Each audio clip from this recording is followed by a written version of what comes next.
À la fin de son règne, lorsque les méchants seront à leur apogée, un chef à l'expression féroce et à la compréhension des énigmes sombres émergera. Même si son pouvoir est immense, il ne sera pas autosuffisant. Ce leader accomplira des exploits extraordinaires, prospérera et se livrera à des actes maléfiques. Il détruira à la fois les puissants et les personnes dédiées à Dieu. Utilisant sa ruse politique, il favorisera la malhonnêteté. Son cœur sera rempli d'orgueil et, malgré les promesses de paix, il provoquera de grandes destructions. Il défiera même le prince des princes, mais sera vaincu sans effort, comme le rapporte Daniel chapitre 8, versets 23 à 25. Cette prophétie englobe à la fois Antiochus Épiphane et l'Antéchrist. Antiochus était un leader historique qui a régné en tant que roi séleucide au IIe siècle avant Jésus-Christ. Il est connu pour son oppression politique et sa persécution du peuple juif en Judée, tentant d'imposer la culture grecque et même le culte des idoles dans le temple juif de Jérusalem. Ce passage illustre un exemple de prophétie avec un double accomplissement, un dans le passé et un dans le futur. La description d'un leader au visage féroce et comprenant les énigmes reflète quelqu'un avec une apparence sévère et la capacité de déchiffrer les mystères. Antiochus Épiphane était connu pour sa cruauté, et cette caractéristique s'appliquera également au futur Antichrist. Il y a 5 aspects principaux de la brutalité d'Antiochus Épiphane: la persécution du judaïsme, la profanation du temple, l'imposition d'un culte forcé, des châtiments sévères et le contrôle de son empire. Alors que nous examinons le thème du nouvel ordre mondial et ses implications bibliques, il est crucial de reconnaître que les passages discutés, notamment le chapitre 8 de Daniel, versets 23 à 25, offrent un aperçu des forces spirituelles et géopolitiques en jeu. Ces écritures mettent non seulement en lumière des événements historiques tels que le règne d'Antiochus Épiphane, mais fournissent également une vision de l'avenir prophétique où surgira l'Antéchrist, un leader doté d'une grande puissance et d'une grande méchanceté. Apocalypse 13 offre un récit détaillé de l'émergence de la bête de la mer et de la bête de la terre, représentant respectivement l'Antéchrist et le faux prophète, tous deux s'opposant au plan de Dieu. L'image du visage féroce et des actes blasphématoires de la première bête fait écho aux caractéristiques décrites dans Daniel 8. Ce lien entre les prophéties de Daniel et l'Apocalypse met en évidence la cohérence du message de Dieu dans les Écritures. Apocalypse chapitre 13, versets 1 à 10 montre la montée en puissance de la bête marine et son adoration par les gens. Comme mentionné précédemment, cette bête est l'Antéchrist, qui exercera une grande autorité politique et religieuse sur le monde. Bien que le terme « nouvel ordre mondial » ne soit pas explicitement mentionné dans la Bible, les prophéties bibliques telles que Apocalypse 13 offrent une vision du futur où régnera un dirigeant puissant, lié à un gouvernement mondial dominant. Au verset 16 du chapitre 13 de l'Apocalypse, il est décrit que l'Antéchrist fera en sorte que chacun, quel que soit son statut social, reçoive une marque sur la main droite ou sur le front. Cette marque, imposée par le gouvernement de l'Antéchrist, sera nécessaire pour participer à l'économie et servira de symbole de loyauté envers son régime, établissant un contrôle effrayant sur la population mondiale. Toutes les indications dans Apocalypse 13 suggèrent que la « bête » mentionnée est une personne étroitement identifiée à l'Antéchrist et à son gouvernement mondial dominant. Cette alliance entre le leader et son gouvernement met en évidence l'immense pouvoir et l'influence de l'Antéchrist à la fin des temps, comme le prédisent les prophéties. Le texte de Daniel chapitre 8, versets 23 à 25 offre également un aperçu des caractéristiques de l'Antéchrist, en plus de rapporter des événements historiques impliquant Antiochus. Il décrit un dirigeant avec une apparence sévère et une profonde compréhension des matières obscures, caractéristiques attribuées à l'Antéchrist en tant que personnage maléfique et puissant. Alors que nous réfléchissons à ces questions bibliques, il est crucial de reconnaître la cohérence du message divin à travers l'Écriture. Les livres de Daniel et de l'Apocalypse fournissent des informations précieuses sur les forces spirituelles et géopolitiques de la fin des temps. Bien que le terme « nouvel ordre mondial » ne soit pas explicitement mentionné, le concept d'un gouvernement mondial centralisé est implicite dans ces prophéties. Il est essentiel que les croyants étudient et discernent ces prophéties afin de mieux comprendre les défis et les combats spirituels qui pourraient survenir à l'avenir, en s'appuyant sur la foi et la connaissance des Écritures. Quant aux impacts économiques d'un gouvernement mondial, l'imposition d'une marque par l'Antéchrist serait cruciale. Sans cette marque, les gens ne pourraient pas participer aux transactions économiques. Bien que la Bible ne mentionne pas explicitement une société sans numéraire, de nombreux chercheurs en déduisent que ce serait une conséquence naturelle, étant donné le contrôle total que conférerait la marque. Avec les progrès de la technologie, la transition vers les transactions électroniques pourrait faciliter cette surveillance totale des transactions financières. La structure nécessaire à la mise en œuvre de la marque de la bête est déjà en place. Si l'on considère le rythme du changement, il y a à peine un siècle, les cartes de débit et les monnaies numériques étaient inexistantes. Ces innovations technologiques sont apparues au siècle dernier, ouvrant la voie à une transition vers un système économique plus numérique et plus surveillé.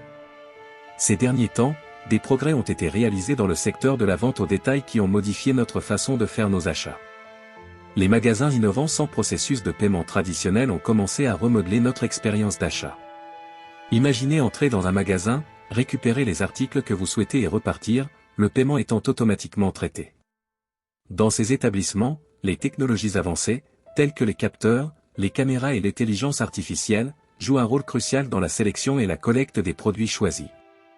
Le système du magasin suit vos choix en temps réel et, lorsque vous partez, votre compte est automatiquement débité, éliminant ainsi le besoin de caissier ou de processus de paiement traditionnel. Le monde décrit dans Apocalypse 13 semble de plus en plus proche. L'infrastructure nécessaire à la réalisation de ces prophéties est déjà en place. Dans le livre de Matthieu, Satan offre à Jésus les royaumes de ce monde. Satan est souvent décrit comme le dirigeant de ce monde et les royaumes tombent sous son autorité. La Bible l'identifie explicitement comme le Dieu de ce monde, ce qui nécessite une compréhension profonde de sa nature et de son rôle. Par exemple, dans Apocalypse 9, nous rencontrons un personnage connu sous le nom d'Apollyon, traduit par « le destructeur ». Ce titre n'est pas donné par hasard et en dit long sur l'entité en question. Apocalypse chapitre 9, verset 11 déclare que son nom en hébreu est Abaddon et, en grec, Apollyon le destructeur. Attribuer des titres de cette manière révèle des aspects significatifs du caractère et du rôle de l'entité en question.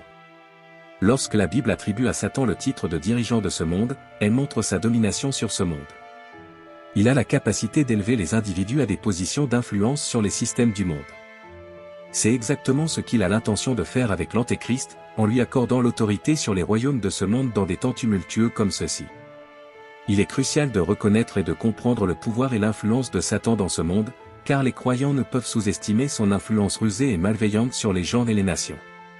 La Bible nous offre une compréhension profonde de l'adversaire ultime, celui qui cherche à corrompre et à détruire tout ce qui est bon et juste.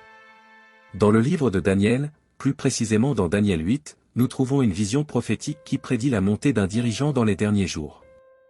Ce chef, décrit comme ayant un visage féroce et une compréhension des énigmes sombres, se lèvera et exercera un grand pouvoir, mais pas grâce à ses propres capacités. Il provoquera la dévastation et la destruction, même parmi les puissants et les saints. Grâce à sa ruse politique, il favorisera la tromperie et le mensonge. De plus, il sera rempli d'orgueil et utilisera la soi-disant paix pour tromper les gens. Le plus important est qu'il se soulèvera contre le prince des princes, mais qu'il sera vaincu sans intervention humaine. Cette prophétie a un double accomplissement, relatif à la fois aux épiphanies d'Antiochus dans le passé et au futur Antichrist.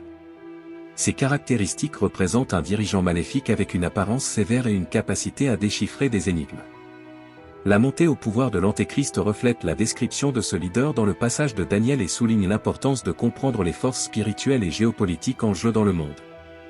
Dans Apocalypse 13, nous trouvons un récit détaillé de la montée de deux bêtes, l'une de la mer et l'autre de la terre, qui représentent respectivement l'Antéchrist et le faux prophète. Ensemble, ils forment une puissante alliance contre le plan divin de Dieu.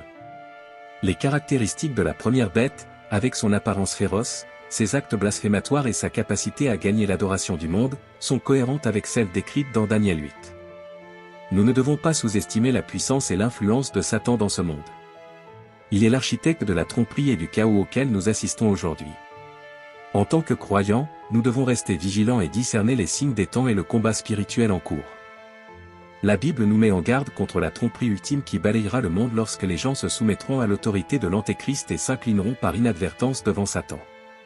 Lorsque Satan a tenté Jésus dans le désert, en lui offrant l'autorité sur les royaumes du monde, ce n'était pas une offre vaine, car Satan détient un pouvoir réel sur les royaumes de ce monde, étant appelé le Dieu de ce monde. L'offrande était pour Jésus une tentation de compromettre son culte de Dieu, se rappelant que Satan a le pouvoir d'élever les individus dans ce monde et de les placer dans des positions de grande influence sur les systèmes du monde. L'Antéchrist, doté du pouvoir de Satan, se lèvera pour gouverner les royaumes de ce monde, apportant une tromperie et des tribulations sans précédent. À une époque où les frontières entre le bien et le mal sont de plus en plus floues, nous devons chercher conseil et discernement dans la parole de Dieu. Nous ne devrions pas être surpris par l'émergence d'idéologies qui déforment le bien et le mal, car ce sont les tactiques que Satan utilise pour tromper et manipuler. En tant que croyants, notre foi et notre confiance en Dieu doivent rester fermes, et notre connaissance de ces vérités prophétiques nous guidera dans l'incertitude. Nous devons rester vigilants, priants et fermes dans notre engagement envers la vérité de Dieu. Même si le nouvel ordre mondial peut être un sujet de débat, les prophéties bibliques sont claires, une époque de grande tribulation et de tromperie approche. Face à ces défis, notre ultime espoir réside dans le retour triomphal de notre Seigneur et Sauveur Jésus-Christ. Si cette vidéo vous a été utile et vous a apporté de la valeur, n'oubliez pas de la liker et de la partager avec vos amis et votre famille. N'oubliez pas de vous abonner à la chaîne pour nous aider à toucher plus de personnes avec nos messages.